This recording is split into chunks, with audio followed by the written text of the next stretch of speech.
Questa riduzione sa da fare e si farà. Sembra essere stato questo l'imperativo di Manzoniana Memoria che il sindaco di Favara, Rosario Manganella, ha imposto ai responsabili politici dei partiti di maggioranza riunitisi in piazza Cavour e chiamati in causa per una consulenza sulla riduzione dei dirigenti al comune dagli attuali 10 a 6.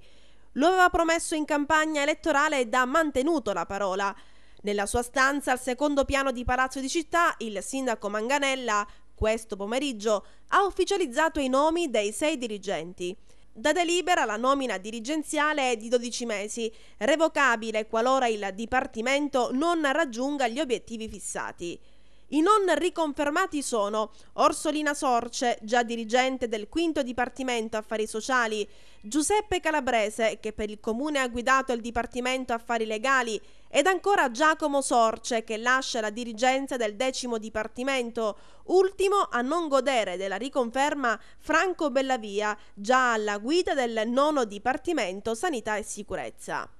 Nomine confermate invece per il comandante del Corpo di Polizia Municipale Gaetano Raia, per l'ingegnere Alberto Avenia e per i dottori Michele Sorce, Carmela Russello, Giuseppina Chianetta e Teresa Pirrera.